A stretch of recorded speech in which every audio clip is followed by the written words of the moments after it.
안녕하세요, 후드엄마입니다. 오늘도 키핑장에 있었어요. 오늘은 자리를 못 잡은 웨스트 레인보우하고 여러가지 분갈이 조금 하고 이제 아래 청소했어요. 청소도 좀 깨끗이 하고 이제 그렇게 지내려고 밑에 청소했어요. 이렇게 보시면 밑에 그래도 지저분해 보이긴 하는데 모래 떨어지는 거 좀 청소하고 좀 이런 일을 했습니다. 키핑장에 있다 보면 그 모래가 이 테이블 밑으로 그 마사가 떨어져요. 이 마사는 이제 위에 복토 하느라고 요렇게 보시면 이렇게 복토 해느라고 이렇게 있는데 물 주다 보면 얘들이 튀어나가서 이런 테이블 속 위에 이렇게 다이 위에 있거든요. 그리고 이 테이블 위에 있는 애들을 에어건으로 밀어내고 그러면 이 아이들이 요 밑으로 이렇게 쌓입니다. 그래서 지저분해 보이거든요. 그래서 오늘은 그거 청소를 좀 했어요. 오늘 날씨가 30도를 웃도는 굉장히 더운 날씨거든요. 그래서 키핑장의 환풍기가 쉬지 않고 돌아가고 있습니다. 그리고 아까 오후에 해가 가장 강할 때는 위에 차광이 쳐져 있어서 그래도 괜찮았어요. 그리고 또 날씨가 따뜻하고 그러고 있으니까 따뜻한 게 아니라 더운 거죠. 많이 덥고 그랬어요. 하지만 덥더라도 할 일은 해야 되잖아요. 그래서 청소 좀 하고 또 이웃님들하고 수다도 좀 떨고 그렇게 하고 오늘 하루를 보냈어요. 그리고 나서 이렇게 보니까 이렇게 아이들이 이제 점점 색깔이 빠져서 파란색이 되어 가고 있더라고요. 다육이 엄마들 배추 색깔이라고 하거든요. 그래도 배추 색깔이 되어도 이 아이들이 건강하기만 하다면 그렇게 문제없이 잘 지내고 있을 것 같아요.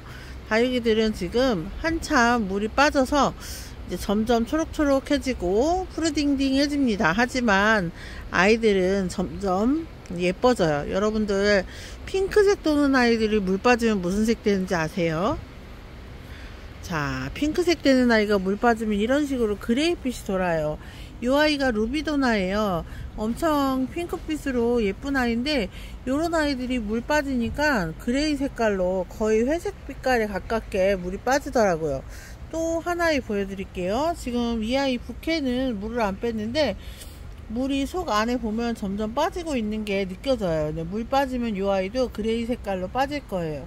그렇지만 그렇게 해서 밉다고 하지만 그 여름을 제외한 나머지 시간은 저렇게 붉은 색깔로 물을 들여주고 있는 아주 착한 아이예요. 그래서 그렇게 착한 아이들 보면 또 여름이구나 실감도 하고 여름 돼서 미워졌지만 안 아프고 건강하다면 굉장히 좋다라고 생각을 해요. 그리고 제가 키우기 어려워하는 아이들이 있는데 관엽식물도 손이 참 많이 가더라고요. 관엽식물은 그럭저럭 이제 다육이를 키워보니까 키우는 방법이나 이 아이들이 물을 먹고 빠지는 그런 메커니즘을 이해를 해서 그런지 어렵게 느껴지지는 않거든요. 그런데 진짜 어려운 게 애들이 있어요. 정말 티가 안 나는 애들 보여드리겠습니다. 짜잔, 오배사 그리고 선인장 종류요. 선인장 종류는 제가 정말 물을 언제 줘야 할지, 물을 먹고 좋아하고 있는 건지 잘 모르겠어요. 그래서 어렵습니다. 이 아이 보면 퍼플라우치라고 하는 선인장이고요. 옆에는 이름을 모르는데 하여튼 선인장이 맞습니다. 그리고 정말 어려운 애들, 습지아 같은 애들 좀 어려워요. 다들 잘 큰다고 하는데 저는 어려웠어요. 근데 이 아이들 엄마 몸이 아팠기 때문에 이 아이를 커팅을 해서 이렇게 놨는데 요런 아이들이 조금 어렵습니다. 물 반응을 어떻게 하는지 잘 표시를 제가 모르겠어요. 그리고 하나 더 있네요. 댄섬 물 좋아한다 그랬는데 요 댄섬들도요 물이 고픈 건지 물이 너무 많은 건지 제가 구분하기가 너무 어려워요. 그래서 댄섬 이런 아이도 있고 그 나머지 아이들은 크게 어렵게 느껴지지는 않아요. 그냥 까칠할 수 있구나 라는 정도로만 이해를 하고 있어요. 정말 나는 이게 정말 안 돼, 이런 건 다육이를 키우면서 없는 것 같아요. 그냥 시간이 해결을 해준달까. 내가 잘 못 키우는 아이들도 물 주는 거 잘 지켜보고 그렇게 하다 보면 이 아이들이 어느샌가 예쁘게 되어 있더라고요. 그리고 이제 진짜 잘 안 되는 아이들, 요런 아이들 있죠. 요 아이 연봉이거든요. 근데 저도 모르는 사이에 이렇게 입장이 다 떨어져 버렸습니다. 그래서 생장점이 다 이렇게 됐는데 죽었는지 살았는지 아직도 모르겠어요. 그런데 일단은 지켜보는 중입니다. 혹여나 다시 살아날 수도 있지 않을까 하는 마음으로 기다리고 있는데, 이 아이는요, 키핑 매니아들 통틀어서 이 아이는 잘 안 되는 것 같아요. 좀 어려워요. 기온, 습도나 이런 거 있으면 바로바로 입장이 떨어지더라고요.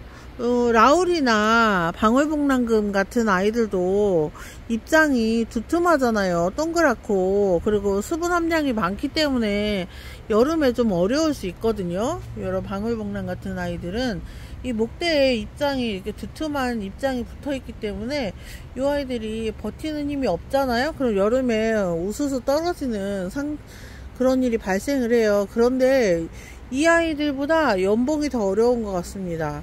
참 약한 아이 같아요. 그런데 방울복랑 같은 경우는 물도 좋아하고 햇빛도 좋아하고, 그래서 방울복랑 키우기 조금 어려운데 요런 아이보다 연봉이 더 어렵습니다. 제 경우에는 그래요.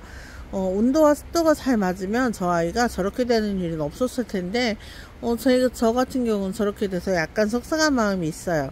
그런데 저 아이 하나만 돌볼 수 있는 게 아니기 때문에 저는 이제 아이들이 다져지고 예뻐지는 모습을 보면 또 저런 아이가 있다는 것도 좀 잊어버릴 만큼 또 행복한 시간을 보내기도 합니다. 뒤에 있는 벼굣금이 이제 지금 입장이 다져지면서 점점 짤똥짤똥해지고 있거든요. 처음에는 이런 배추가 없었어요. 근데 지금 예쁩니다. 근데 이제 다육이를 키우시는 고수님께 들었거든요. 저런 아이들이 예뻐지려면 해를 잘 받을 수 있게 화분을 한 번씩 돌려주라고 합니다. 조금씩 돌려서 저 아이가 골고루 햇빛을 받게 해주면 전체 아이가 다 예뻐질 수 있다고 하네요. 그래서 저도 그렇게 해봐야 될 것 같습니다. 지금도 다육이들은 정말 예뻐요. 근데 이제 제가 키우다 보니까 조금 아리송한 아이가 있는데, 이 아이가 좀 그래요. 이 아이는 이름이 유럽 정금장인데요. 이 아이가 유럽 정금장, 이 아이가 인디안 곤봉하고 비슷한 종류 같아서 데리고 왔는데, 크는 건지 많은 건지 잘 모르겠습니다. 물 부족할 땐 이 아이가 쪼글쪼글하고 좀 뭐랄까 말랑말랑해요. 그래서 물이 고픈 표시가 나는데, 요런 아이도 내가 잘 키우고 있는 건지 헷갈릴 때가 조금 있어요. 그렇지만 지금은 잘 크고 있습니다. 그리고 여러분, 이제 벌레가 나오는 시기가 되잖아요. 그래서 이제 벌레 조심을 해야 하는데, 요즘에 이제 보라돌이들 있죠. 보라보라한 색감을 가진 아이들이 깍지에 좀 노출이 잘 된다고 하니까 신경 써서 한 번씩 더 약을 뿌려주고 관리를 하시면 좋을 것 같아요. 저는 오늘도 키핑장에서 이것저것 이제 준비를 하고 또 여름맞이 준비도 하고 이렇게 하루를 보냈어요. 그래서 나머지 아이들도 지금은 이렇게 잘 지내고 있습니다. 여러분들도 저와 같이 행복한 다육생활 하시고요. 즐거운 다육생활 하시길 바랍니다. 여러분, 호두는 오늘의 영상은 여기서 마치겠습니다. 여러분 감사합니다. 안녕히 계세요.